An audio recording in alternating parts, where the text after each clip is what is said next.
Hello, welcome, नमस्ते, आदाब, सत श्री अकाल, केम छो। मैं बीके सिंह आपका एक बार फिर से स्वागत करता हूं आपके अपने चैनल 10 जोरावर क्लासेस में। तो बच्चा लोग, आज की क्लास शुरू करने से पहले मैं आपको एक इंसिडेंट बताना चाहता हूं। एक बीच में पिछले साल एक इंसिडेंट बहुत फेमस हुआ था।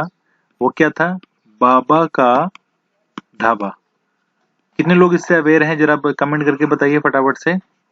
कितने लोग इससे कमेंट है कि बाबा का ढाबा एक बहुत ही मतलब इंसिडेंट था ये। इसमें एक कपल थे जो कि बुजुर्ग कपल थे। ठीक है। तो उनका कोई ढाबा चल रहा था, तो उनकी इनकम नहीं थी। किसी ने वीडियो बना के अपलोड कर दी। अपलोड करने के बाद उनको प्रेज मिली, वहां पे भीड़ लगी और उसके बाद भी कुछ चीजें बदली। ठीक है। तो हुआ क्या, बाबा के पास बहुत पैसे आ गए, लोगों ने मदद करी बाबा के पास। बाबा एक बुजुर्ग व्यक्ति है, बाबा का मतलब कोई वो धार्मिक बाबा नहीं। ठीक है। तो हुआ क्या कि उनके पास जो पैसे आए, उन्होंने एक उनसे अपना एक रेस्टोरेंट जो है रेंट पे लेकर अपना काम शुरू कर दिया। जो वो खाना वाना बनाते थे वो रेस्टोरेंट में शुरू कर दिया। अब हुआ क्या कि देखो, रेस्टोरेंट चलाना भी हर किसी को मतलब एकदम सबके लिए मतलब एक ऐसी चीज है जो कि बहुत रिस्क होता है। ठीक है, क्योंकि खाने पीने का काम होता है, कस्टमर ना आए और खाने पीने की चीजें वेस्ट हो जाती है। तो हुआ क्या कि बाबा का जो रेस्टोरेंट था, उन वो बता रहे हैं, जैसे कि मैं न्यूज में पढ़ा है भी, कि बता रहे हैं कि लगभग 1 लाख मतलब 1 लाख रुपए का महीने का खर्चा है। इनकम है 35 से 40 हजार के बीच। ठीक है। तो यानी कि उनको वो रेस्टोरेंट जो है बंद करना पड़ा और फिर दोबारा से ही अपने वो जो खोखा करके बोलते हैं, ठीक है, देसी शब्द है खोखा। ठीक है, वो वुडन का एक चलती फिरती दुकान टाइप बना देते हैं। ठीक है, कहीं भी उसको लगा देते हैं। तो हुआ क्या है कि बाबा ने संघर्ष नहीं करा। ठीक है, संघर्ष नहीं कर पाए। मेहनत तो बहुत करी, मेहनत तो उन्होंने खूब करी, मेहनत तो कर ही रहे हैं वो। लगभग उनकी जो एज है वो 75 to 80 के आसपास है, आई एम नॉट श्योर। तो हुआ कि बाबा संघर्ष नहीं कर पाए, तो इसीलिए वो क्या हुआ, उनको सफलता नहीं मिली। ठीक है। तो बाबा की कहानी से प्रेरित होकर आप इतना समझिए, ठीक है, कि अभी आपके लिए समाज में जो सबसे मुख्य कार्य है वो केवल और केवल पढ़ाई है। ठीक है।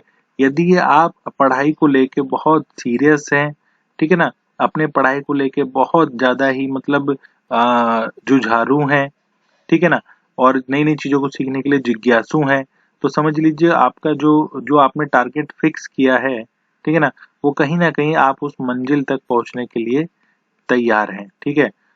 ठीक है, मेहनत देखिए, मेहनत करनी बहुत जरूरी है और संघर्ष भी करना बहुत जरूरी है। तभी आपको क्या मिलेगी, सफलता मिलेगी। तो सफलता पाने के लिए इन दोनों को तो आपको साथ ही लेकर चलना पड़ेगा।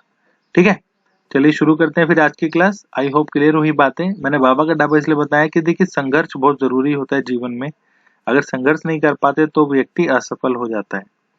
ठीक है। एक शब्द है ना, बैक टू पेविलियन, तो वही है कि अगर आप नहीं कर पाते हैं तो आप दोबारा से ही उन चीजों पे दोहराएंगे जो आपके साथ हो चुका है। ठीक है। चलिए शुरू करते हैं आज का गद्यांश के साथ शुरू करेंगे। बहुत ही सुंदर गद्यांश, संघर्ष से संबंधित, इसलिए मैंने वो बाबा वाली कहानी बताई थी आपको। ठीक है। देखिए, संघर्ष के मार्ग में अकेला ही चलना पड़ता है। परिश्रम, दृढ़ इच्छा शक्ति व लगन आदि मानवीय गुण व्यक्ति को संघर्ष करने और जीवन में सफलता प्राप्त करने का मार्ग प्रशस्त करते हैं। दो महत्वपूर्ण तथ्य स्मरणीय है। प्रत्येक समस्या अपने साथ संघर्ष लाती है। ठीक है। हम कोई भी कार्य करें, सर्वोच्च शिखर पर पहुंचने का संकल्प लेकर चलें, जैसे कि हम हमेशा आपके साथ बताते हैं। सफलता हमें कभी निराश नहीं करेगी। समस्त ग्रंथों और महापुरुषों के अनुभवों को निष्कर्ष यह है कि संघर्ष से डरना अथवा उससे विमुख हो जाना होना अहितकर है। ठीक है, वो आपके हित में नहीं है, मानव धर्म के प्रतिकूल है और अपने विकास को अनावश्यक रूप से बाधित करना है। आप जागिए, उठिए, दृढ़ संकल्प और उत्साह एवं साहस के साथ संघर्ष रूपी विजय रथ पर चढ़िए और अपने जीवन के विकास की बाधाओं रूपी शत्रुओं पर विजय प्राप्त कीजिए। तो देखिए, जो विजय रथ है आपका, ठीक है, जो विजय रथ है वो थोड़ा दूर है अभी। उसके लिए आपको क्या करना पड़ेगा, संघर्ष करना पड़ेगा, वो भी किसके साथ, साहस के साथ। ठीक है, तो साहस के साथ जब संघर्ष करेंगे तभी आप विजय रथ पर चढ़ पाएंगे। ठीक है ना। हो सकता है कि वो विजय रथ आपको 2021 में ही मिल जाए या 2022 के शुरुआत में मिल जाए, बट आपको अभी से ही अपना संघर्ष बहुत जरूरी है। और संघर्ष के मार्ग में हमेशा अकेला ही चलना पड़ता है, परिवार साथ में नहीं चलेगा। पढ़ाई आपको करनी है, परिवार को नहीं करनी है, दोस्तों को नहीं करनी है, रिश्तेदारों को नहीं करनी है। अगर आपको सफल होना है तो स्वयं से आप संघर्ष करिए। ठीक है, तो आज का जो हमारा ये गद्यांश है, मात्र एक गद्यांश नहीं है, आपके लिए एक मतलब पॉजिटिव मैसेज भी है। ठीक है ना, मोटिवेशनल मैसेज भी है इसके माध्यम से कि आपको अपनी जो लगन है, जो इच्छा शक्ति है, वो दृढ़ करके रखनी है और परिश्रम तो बहुत ही करना है। ठीक है, चलिए शुरू करते हैं। आज का पहला प्रश्न लेते हैं। पहला प्रश्न है कि मनुष्य को संघर्ष करने और जीवन में सफलता प्राप्त करने का मार्ग प्रशस्त करते हैं। ठीक है, कौन कौन करते हैं? निर्भीकता, साहस, परिश्रम। निर्भीकता जैसा शब्द तो आया ही नहीं तो इसको क्रॉस कर देते हैं। परिश्रम, लगन, आत्मविश्वास, साहस, दृढ़ इच्छा शक्ति और परिश्रम। आत्मविश्वास जैसा भी कोई शब्द नहीं आया तो उसको भी हटा देते हैं। परिश्रम, दृढ़ शक्ति, इच्छा शक्ति व लग्न। अब देखते हैं क्या आया था पहली लाइन में। आप देखेंगे परिश्रम, दृढ़ इच्छा शक्ति व लगन आदि मानवीय गुणों को व्यक्तियों को संघर्ष कराने। ठीक है, समझ में आ गया? तो आंसर नंबर क्या हो जाएगा? Answer number D. देखिए सभी ऑप्शन पढ़ने बहुत जरूरी हैं। ठीक है ना, कुछ और जो आंसर होते हैं वो तो फैक्चुअल होते हैं, उनका तुरंत, जैसे मान लीजिए किसी का समय पूछा है, ठीक है, किसी का नाम पूछा है, वो तो एक तुरंत बता सकते हैं, बट इस तरह के प्रश्न को उत्तर देने के लिए आपको हर एक उदाहरण को पढ़ना बहुत जरूरी है। चलिए अगला अगला प्रश्न लेते हैं। बहुत ही सुंदर गद्यांश है आज का ये हमारा। प्रत्येक समस्या अपने साथ लेकर आती है। बहुत बढ़िया प्रश्न। क्या लेकर आती है? प्रत्येक समस्या बहुत सारे तरह की होती हैं। आपको पहचान करनी पड़ेगी कि वो समस्या आप स्वयं हल कर सकते हैं या कोई अन्य हल करेगा। ठीक है, यही बताता हूँ कैसे। पहले देखने की प्रत्येक समस्या अपने साथ क्या लेके आती है। तो देखिए इसको ढूंढिए कहाँ पे होगा। प्रत्येक समस्या अपने साथ लेकर आती है। ठीक है, क्या लेकर आती है? देखो ये रहा। ठीक है, प्रत्येक समस्या अपने साथ संघर्ष लेकर आती है, स्ट्रगल लेकर आती है। ठीक है, मिल गया क्लियर? तो ये हो जाएगा हमारा आंसर नंबर ए। ठीक है, अब देखिए मैंने कहा कि जो समस्या होती है आपको पहचाननी होती है कि वो जो समस्या है उसका निवारण आप स्वयं कर सकते हैं या आपको किसी अन्य की जरूरत है। फॉर एग्जाम्पल आपके घर का जो सपोज मान लीजिए जो टैप है, जो नल है जिसमें से आप पानी भरते हैं, ठीक है, तो वो खराब हो गया, वो टूट गया, उसकी पाइप फिटिंग खराब हो गई, तो आपको किसको बुलाना पड़ेगा? आपको बुलाना पड़ेगा प्लम्बर को। ठीक है, पर अगर मान लीजिए आपको पढ़ाई करनी है, आपको कुछ अपना लक्ष्य साधना है, तो उसके लिए तो आप स्वयं ही करेंगे, उसके लिए आप प्लम्बर को नहीं बुलाएंगे। ठीक है, बिजली खराब होगी तो आप इलेक्ट्रिशियन को नहीं बुलाएंगे। मेरी बात समझ रहे हैं? तो जो प्रत्येक समस्या होती है उसका संघर्ष अपने साथ ही होता है। आप उसको पहचानना है कि आप किस समस्या का सॉल्यूशन, ठीक है, निवारण स्वयं से कर सकते हैं। अगला चलते हैं प्रश्न नंबर 3। समस्त ग्रंथों और अनुभवों का निष्कर्ष है। क्या निष्कर्ष है? ग्रंथ और पढ़े थे हमने नीचे की शायद दूसरी तीसरी लाइन में। हाँ ये रहा। समस्त ग्रंथों और महापुरुषों के अनुभवों का निष्कर्ष है कि संघर्ष से डरना अथवा उससे विमुख होना अहितकर है। ठीक है, क्या है? अहितकर है। तो देखेंगे पहली लाइन में ही आंसर मिल जाएगा हमको। संघर्ष से डरना या विमुख होना अहितकर है, यानी कि आप जब संघर्ष जब होता है तो बहुत तकलीफ होती है। ठीक है ना, बहुत तकलीफ होती है, जिंदगी अस्त व्यस्त हो जाती है और उससे क्या होता है, डर कर वो कार्य करना छोड़ देते हैं। ठीक है, वो डर कर कार्य करना छोड़ देते हैं। और जब देखिए जो कहते हैं ना भगवान मदद करते हैं, भगवान तभी मदद करते हैं जब आप बिल्कुल अंतिम क्षण में बिल्कुल ऐसा आप सोचेंगे कि अब तो भगवान भी मेरा साथ नहीं दे रहा है।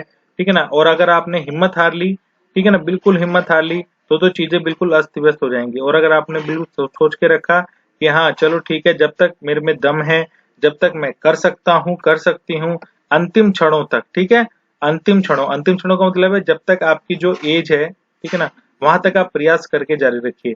और मेरा मतलब तो यह है कि जैसे ही आप 21 के हो गए तो आप लग जाने चाहिए। ठीक है ना, ऐसे तो आप जिंदगी भर पढ़ते रहिए, 40 साल तक पढ़ते रहिए, इससे कोई हमारा जो लक्ष्य है वो साधक नहीं होगा। ठीक है, answer number A, question number 3 का। अगला चलते हैं प्रश्न नंबर 4। प्रश्न नंबर 4 क्या है कि मानवीय शब्द में मूल शब्द और प्रत्यय अलग अलग करना है। बताइए, मानवी प्लस या देखिए मूल शब्द बताता हूं मैं हमेशा आपको, मूल शब्द है ना, मूल शब्द यानी कि जिनसे वो शब्द जो है ये बना है। तो मानवी से बना होगा, मानवी कोई शब्द नहीं होता, मानव होता है, पर यहाँ पे लिखा है ई और या, ठीक है। अब ई और या देखेंगे, और मानव देखिए, मानव में निय, तो निय कोई प्रत्यय नहीं होता, ठीक है। और मानव और ये, अब देखेंगे यहाँ पे दो ऑप्शन एक जैसे लग रहे हैं, कौन से, ऑप्शन नंबर बी और ऑप्शन नंबर डी।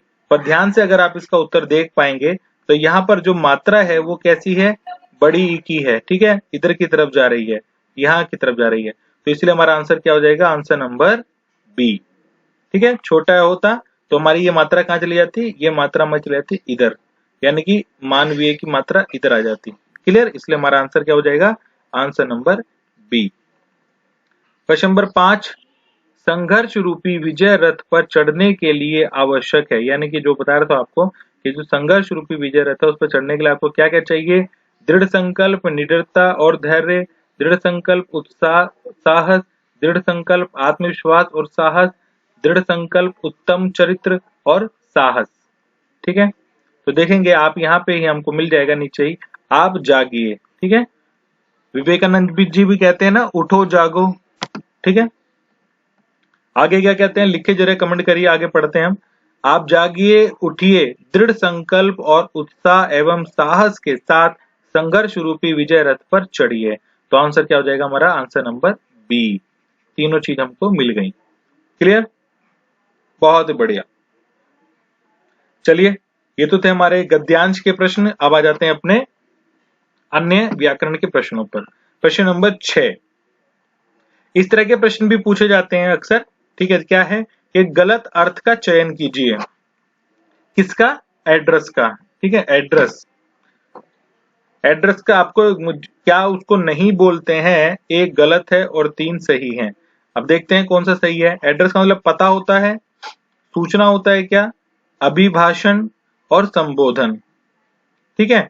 अभिभाषण और संबोधन, देखिए जब कोई भी बड़ा व्यक्ति संबोधन करते हैं, ठीक है ना, तो उनको एड्रेस करना ही बोलते हैं, please kindly address to the god audience. अभिभाषण, भाषण देना, किसी प्रकार की स्पीच देना। और यहाँ पे आंसर क्या हो जाएगा, सूचना। सूचना क्या होता है, इंफॉर्मेशन या नोटिस, ठीक है। नोटिस या इंफॉर्मेशन होता है, तो इसलिए हमारा आंसर क्या हो जाएगा इसका, सूचना। प्रश्न नंबर 7, इस तरह के भी प्रश्न देखने को मिलते हैं हिंदी व्याकरण में। विमुक्त करना, विमुक्त करना या छूट देना, किसी चीज की भी मतलब छूट देना, इट मीन्स यानी कि उसको हमने उसको छूट दी है कोई चीज लेने के लिए।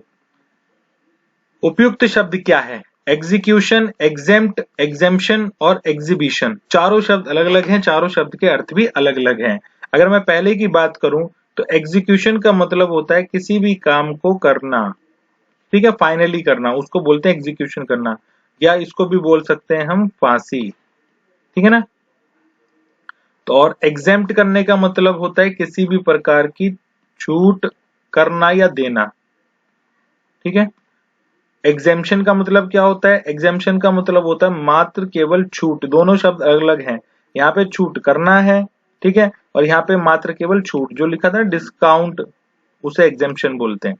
एग्जीबिशन क्या होता है, एग्जीबिशन होता है प्रदर्शनी, किसी भी चीज की जब कोई चीज प्रदर्शनी लगाई जाती है, पेंटिंग्स की, या फिर आपने कभी देखा होगा आपके आसपास में किसी चीज का एक्सपो लगा है, ठीक है ना, कार का एक्सपो लगा है या किसी फैशन टेक्नोलॉजी का एक्सपो लगा है, तो उसको हम शॉर्ट में बोलते हैं एक्सपो, और फुल फॉर्म क्या है, एग्जीबिशन। वहां पे अलग अलग जो जो वो होते हैं बनाने वाली कंपनियां, किसी भी चीज की तरह के, जैसे मान लो जो हमने मोटर्स की बात करी, ठीक है, तो मोटर्स में जो भी हमारी होंडा है, हुंडई है, ठीक है ना, फिएट है, ठीक है, ये सब कंपनी अपनी अपनी कारों को लॉन्च करती हैं, टाटा है वगैरह वगैरह। क्लियर हो गई। तो विमुक्त करना, छोड़ देना का मतलब क्या होता है, या छूट करने का मतलब होता है एग्जेम्प्ट, याद रखें ऑप्शन नंबर बी। अगला चलते हैं प्रश्न नंबर 8, ये किसी बच्चे ने पूछा था इसीलिए उसको यहीं से आज शुरू करते हैं क्लास हमारी। कमेंट में मैंने बच्चे पढ़ा था, घोड़ा बहुत तेज दौड़ता है, इसमें प्रविशेषण बताइए, प्रविशेषण बताइए, ठीक है। अब देखिए प्रविशेषण क्या होता है, कोई बच्चा बताएगा मुझे कमेंट करके, जो विशेषण की विशेषता बताए, ठीक है, जो विशेषण की विशेषता बताए, उसे बोलते हैं प्रविशेषण। अब देखिए विशेषण क्या है इसमें, देखिए अब एक बात और ध्यान से रखें कि जब भी हम विशेषण जैसी चीजें ढूंढते हैं तो विशेषण जो हमारा कार्य करता है वो दो चीजों पे मुख्य करता है और दो चीजों पे ही करता है, संज्ञा और सर्वनाम पर। ठीक है, संज्ञा और सर्वनाम शब्दों की विशेषता बताने वाले शब्द को विशेषण कहते हैं और विशेषण की भी विशेषता बताने वाले शब्दों को प्रविशेषण कहते हैं। क्लियर हो गई बात। अब देखिए यहाँ पर जो हमारा क्या बोलते हैं संज्ञा है वो क्या है, घोड़ा। घोड़ा बहुत तेज दौड़ता है, दौड़ता तो क्रिया हो गई। ठीक है, विशेषण देखते हैं क्या है, तेज दौड़ता है। घोड़ा जो है वो तेज दौड़ता है, ये हो गई हमारी विशेषण। और इसकी भी विशेषता क्या है कि बहुत तेज दौड़ता है, तो ये क्या हो गया हमारा प्रविशेषण। क्लियर होगी बात। तो इसलिए आंसर क्या हो जाएगा, आंसर नंबर बी। बहुत इजी है, कुछ बच्चों ने कमेंट करा था इसलिए मैंने टॉपिक के साथ ही प्रश्न को लेना सही समझा। एक और प्रश्न लाया हूं मैं आपके लिए, क्योंकि उस बच्चे ने दो प्रश्न पूछे थे, सर प्रविशेषण और क्रिया विशेषण में अंतर बताइए। बहुत जरूरी है समझना, प्रश्न के साथ समझेंगे कि बच्चे स्कूल की ओर धीरे धीरे बढ़ रहे हैं। ठीक है, तो इसमें क्रिया विशेषण बताना है। कैसे बताएंगे, देखिए जैसे कि मैंने आपको कहा कि विशेषण और प्रविशेषण किससे संबंधित होते हैं, आपके संज्ञा और सर्वनाम से। ठीक है, संज्ञा और सर्वनाम से। ऐसे ही जो क्रिया होती है, जब क्रिया ही आ गया तो क्रिया किससे संबंध होगी, सिर्फ क्रिया से, इंग्लिश में बोलते हैं वर्ब। ठीक है, याद रखेंगे। चलिए तो देखेंगे यहाँ पर जो क्रिया विशेषण है, ठीक है ना, क्रिया विशेषण बता रहा हूं जो क्रिया की विशेषता बताते हैं। तो यहाँ पर देखिए क्या है, बच्चे स्कूल की ओर धीरे धीरे बढ़ रहे हैं। तो बढ़ रहे हैं, बढ़ना क्या हो गई, एक प्रकार की क्रिया, और इसकी भी विशेषता क्या है कि धीरे धीरे बढ़ रहे हैं। क्लियर होगी मेरी बात। ठीक है, तो जिस बच्चे ने कमेंट करा था उसको मैंने पूरा आई होप और उसके साथ पूरे सही बच्चों ने समझ लिया होगा कि प्रविशेषण और क्रिया विशेषण और विशेषण होते क्या है। अगला चलते हैं प्रश्न नंबर 10। बहुत इजी सा प्रश्न है, 3 बेर खाती थी वे 3 बेर खाती है। ठीक है, में अलंकार बताना है। यानी कि यहाँ पर देखेंगे आप, यहाँ पर बेर और बेर ये दो चीजें आई हैं।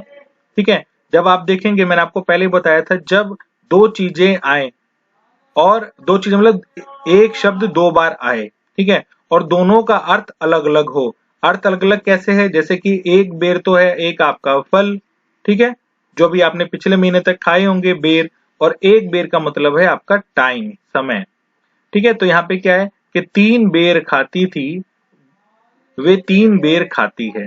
ठीक है, तो यहाँ पर जो है, यहाँ पर बेर का अर्थ, एक शब्द के दो अर्थ हैं, और जब इस तरह की कंडीशन होती है तो आपको बता चुका हूं कई बार उदाहरण के साथ में, वो आपका कहलाता है यमक अलंकार। यमक अलंकार होता है जब एक ही सेंटेंस में, एक ही वाक्यांश में दो शब्द दो बार आए। ठीक है, दो बार आए जब, ठीक है, तब वहां पर आपका आएगा यमक अलंकार। अनुप्रास क्या होता है, अनुप्रास होता है जब एक ही वर्ण की आवृत्ति बार बार हो। रघुपति राघव राजा राम, ठीक है, तो रा जो चल रहा है, रा अनुप्रास अलंकार। श्लेष अलंकार क्या होता है, श्लेष अलंकार होता है जब कोई एक शब्द के बहुत अन्य अर्थ दिए हों। जैसे कि हमने बोला मंगन को देख पट, मंगन को देख पट देत बार बार है। ठीक है, मंगन मतलब भिखारी। ठीक है, मंगन को देख पट देत बार बार है। अब यहाँ देखिए जो पट शब्द है उसके अर्थ जो है वो एक दरवाजा भी है, डोर, और कपड़ा भी है। ठीक है, अब यहाँ पे क्या है, यहाँ पे एक ही शब्द के साथ अन्य और भी अर्थ उसके जुड़ रहे हैं, तो इस कंडीशन में क्या कहलाता है, वो श्लेष अलंकार कहलाता है। और यमक का मैंने आपको बता ही दिया। क्लियर होगी बात।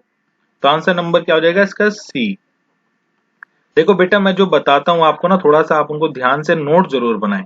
चलिए लेते हैं अगला प्रश्न, प्रश्न नंबर 11। क्या रहा है, जल में रहकर मगर से बैर, कहावत का अर्थ क्या है। मगर क्या होता है, यहाँ पे मगर क्या है, यहाँ पर हमारे मगर, यहाँ पे वो किंतु परंतु मगर वाला नहीं। ठीक है, यहाँ पे मगर है आपका क्रोकोडाइल। ठीक है, क्या है, क्रोकोडाइल, मगरमच्छ। तो यहाँ पे देखते हैं कि इसका उत्तर क्या होगा। अपराधी हमेशा शंकित रहता है, बड़ों से शत्रुता नहीं चलती, मगरमच्छ से दुश्मनी, ये तो नहीं होगा, अर्थ बता कैसे निकलेगा, ठीक है। जल में मगर के साथ रहना कौन पसंद करेगा, कोई पसंद नहीं रहेगा। तो देखिए आंसर क्या हो जाएगा, हमारा आंसर नंबर हो जाएगा बी, कि बड़ों के साथ शत्रुता नहीं चलती। यानी कि इसका मतलब ये है कि देखिए यदि आप अपनी क्षमता पहचानी है कि आपकी जो क्षमता है वो किस प्रकार की, आपकी जो कैपेसिटी है वो किस प्रकार की है, ठीक है। अगर आप उस कैपेसिटी के लिमिटेड में रहते हैं तो जो आपकी कैपेसिटी से हाई रहते हैं, ठीक है ना, तो उनसे आपको क्या होता है, दब के रहना पड़ता है, उनसे आप शत्रुता नहीं कर सकते। क्लियर होगी बात। अगर शत्रुता कर लेते हैं तो लंबे समय तक नहीं चल पाती, ठीक है ना, आपको ही उसकी हानि होगी। क्लियर होगी बात। चलिए लेते हैं अगला प्रश्न, प्रश्न नंबर 12 क्या है, 3-13 करना मुहावरे का अर्थ। यानी कि जो 3 वस्तुएं थी उसकी क्या कर दी, 13 कर दी, 3 की क्या कर दी, 13 कर दी। यानी कि क्या हुआ, अलग अलग अलग चीजें बांट दी, ठीक है। तो देखिए जैसे को तैसा नहीं होगा, पृथकता की बात करना, गुस्सा करना बिल्कुल नहीं होगा, पूरी तरह फट जाना नहीं होगा, क्या होगा, पृथकता, ठीक है। पृथकता क्या होता है, सेग्रीगेट, किसी भी चीज को अलग अलग अलग अलग अलग अलग करना, ठीक है। चलिए बहुत बढ़िया, लेते हैं अगला प्रश्न, प्रश्न नंबर 13 प्रश्न, किस समास में शब्दों के मध्य में संयोजक शब्द का लोप होता है, संयोजक शब्द का, ठीक है। समास की बात कर रहे हैं, समास की टॉपिक बहुत सुंदर तरह से पढ़ा है आपको।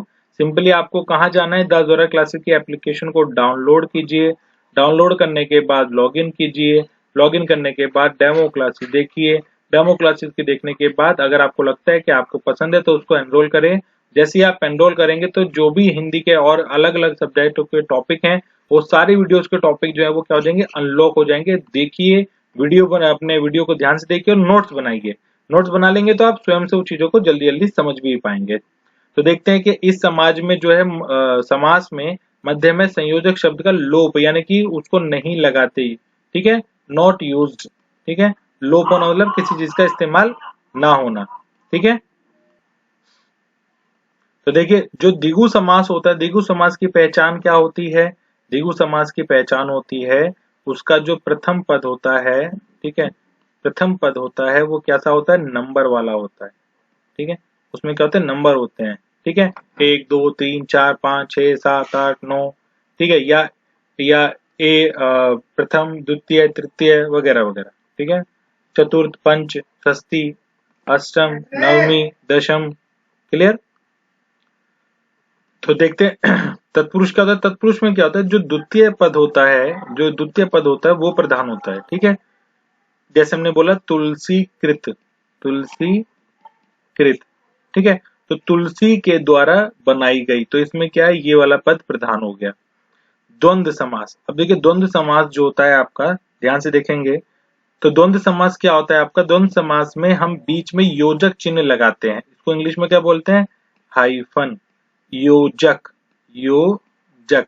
तो देखिए संयोजक और योजक चिन्ह, ठीक है, शब्द आई बात, तो उसमें हम इस्तेमाल नहीं करते, हम उसका इस्तेमाल किसमें करते हैं, योजक चिन्ह में करते हैं। जैसे कि हमने लिखा माता पिता, तो इसका मतलब क्या हुआ, इसका मतलब हुआ और, तो हमने यहाँ पे योजक चिन्ह नहीं, वो संयोजक शब्द नहीं लगाया है, केवल हाइफन से हमने अपनी चीजों को संभाल लिया है और कर लिया है। और अगर कभी कभी तो हमें इसके योजक चिन्ह की भी जरूरत नहीं होती है। फॉर एग्जाम्पल हमने लिखा राधे श्याम, तो देखें यहाँ पर हम तो योजक चिन्ह भी नहीं लगा रहे, पर यहाँ पे अगर इसको अलग अलग करेंगे तो क्या बनेगा, राधा और श्याम, ठीक है। तो हमारा ऑप्शन क्या हो जाएगा, ऑप्शन नंबर सी। अगला चलते हैं प्रश्न नंबर 14 देखते हैं क्या है। हाँ, मृतिक्य का संधि विच्छेद करना है, पेपर में आया हुआ है, एग्जाम में नोट कर लें, ठीक है, बहुत जरूरी है, ऐसे ऐसे प्रश्न दोबारा रिपीट होते हैं। तो देखिए मृतिक्य में आप देखेंगे ध्यान से, मैं आपको हमेशा बताया है आप ऐसे शब्दों को जरूर ध्यान दें कि जो मात्रा ये लगी है तई पर, ठीक है, ये कैसे लगी होगी, ये ऐसे लगी होगी या ये ऐसे लगी होगी, ठीक है, ये हमेशा याद रखें, इसकी जो मात्रा है वो ऐसी होगी, क्योंकि जो ए है इसकी मात्रा केवल सिंगल होती है और जो आई है इसकी मात्रा कैसी होती है, दो डबल होती है। तो आप देखेंगे हम जब डबल है तो हम ना तो इसको देखेंगे ना इसको देखेंगे ना इसको देखेंगे। क्लियर होगी बात। तो हमारा आंसर क्या निकल जाएगा, आंसर नंबर सी, ठीक है। कंसेप्ट अगर आप समझ जाते हैं तो आप तुरंत वो आंसर भी कर सकते हैं, सभी ऑप्शनों को पढ़ने की जरूरत भी नहीं होती। मेतिक्य, मेतिक्य मतलब क्या होता है, तो लिखना चाहे तो लिख सकते हैं सहमति, जो भी सर्वसम्मति होती है, और क्या हो सकता है, एकता, उसको बोलते हैं मेतिक्य, एकता, यूनिटी। प्रश्न नंबर 15 क्या रहा है, हेतु हेतु मदभूत का उदाहरण है। ठीक है, हेतु हेतु मदभूत। ठीक है जब मैंने आपको कल पढ़ाए थे तो आपको बताया था हेतु हेतु मदभूत। तुम आते तो मेरा काम बन जाता। आगे देखिए, लड़के थक गए थे, शाम ने खाना खाया, घोड़े के 4 पैर और 2 कान होते हैं। देखो, हेतु हेतु मदभूत काल में ये होता है कि जो पहला सेंटेंस होता है वो दूसरे सेंटेंस पे क्या होता है, आश्रित होता है, डिपेंडेंट होता है, याद रखें। ठीक है, एक दूसरे का संबंध होता है, इंटरकनेक्शन होता है। ठीक है, तो हेतु हेतु मदभूत काल में क्या हो जाएगा, तुम आते तो मेरा काम बन जाता, यानी कि अगर तुम आते तो मेरा काम तभी बनता, तो ये क्या जाएगा, हेतु हेतु मदभूत काल। ठीक है, तुम वहां जाते तो तुमको जरूर कुछ भी चीज मिलती। ठीक है, कोई सम्मान मिलता। क्लियर। आगे बढ़ते हैं, अगला प्रश्न नंबर 16, उत्कर्ष शब्द में उपसर्ग बताइए। उत्कर्ष में अब आप देखेंगे यहाँ पर जो ये ता है ये आपका स्वर रहित है। स्वर रहित कैसा होता है, ऐसा। जब इसके अंदर हम स्वर जोड़ देंगे तो ये क्या बन जाएगा, इस प्रकार बन जाएगा। ठीक है, तो अब ये इस प्रकार तो नहीं है, ये कैसा है, ऐसा है। तो देखेंगे जब ये इस प्रकार से, जब हम या तो हम ऐसे भी लिख सकते हैं, ठीक है, या फिर हम ऐसे लिख सकते हैं, याद रखें। तो ये कहलाएगा, ये हो जाएगा मतलब हल्त वो मतलब स्वर रहित। तो जब स्वर रहित होगा तो किस प्रकार से बनेगा, इस प्रकार से। जितने भी हमारे जो स्पर्श व्यंजन है, ध्यान से देखेंगे आपको, तो वो क्या होते हैं, सभी स्वर रहित होते हैं। उसके अंदर हम अगर हम स्वर जोड़ते हैं तभी वो हमारा कंप्लीट अक्षर बनता है। ठीक है, तो इसका आंसर क्या हो जाएगा, सिंपल सा दिखा हुआ है, एग्जाम्पल बता भी दिया हमने आपको, आंसर नंबर बी। चलते हैं प्रश्न नंबर 17 में। 17 प्रश्न कह रहा है, क्या कह रहा है, 17 प्रश्न कह रहा है, निम्नलिखित में विकारी शब्द कौन सा है, विकारी। ठीक है, विकारी शब्द क्या होता है, देखिए जिनसे जो कि विकार उत्पन्न हो जाए। ठीक है ना, ऐसे शब्द जिनसे लिंग वचन काल में आपका विकार उत्पन्न, यानी कि चेंज हो जाए। ठीक है, चेंज हो जाए। जैसे कि मान लीजिए आज, आज को चेंज कर सकते हैं क्या हम, इसमें कुछ और जोड़ सकते हैं, नहीं। यथा में नहीं, परंतु में नहीं, लड़का में कर सकते हैं। ठीक है, विकार कैसे होते हैं, लड़की अगर कर सकते हैं इसको। ठीक है, तो हो गया ना विकार उत्पन्न। तो यही हमारा आंसर क्या है, आंसर नंबर डी। जिस शब्दों में विकार उत्पन्न हो जाए वो हमारे विकारी शब्द होते हैं, और ये ऐसे शब्द हैं, ये कौन से शब्द हैं, ये हैं हमारे अविकारी। इसमें किसी प्रकार की चेंजेस नहीं हो सकती।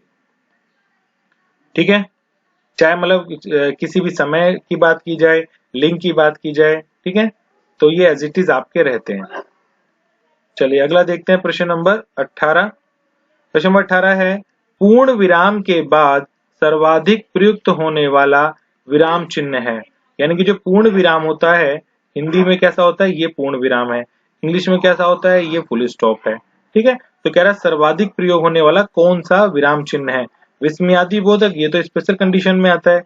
प्रश्नवाचक, ये भी नहीं आएगा क्योंकि इधर है सर्वाधिक, तो हर एक में तो नहीं आएगा। अब आपका बच्चा अल्प विराम और अर्ध विराम।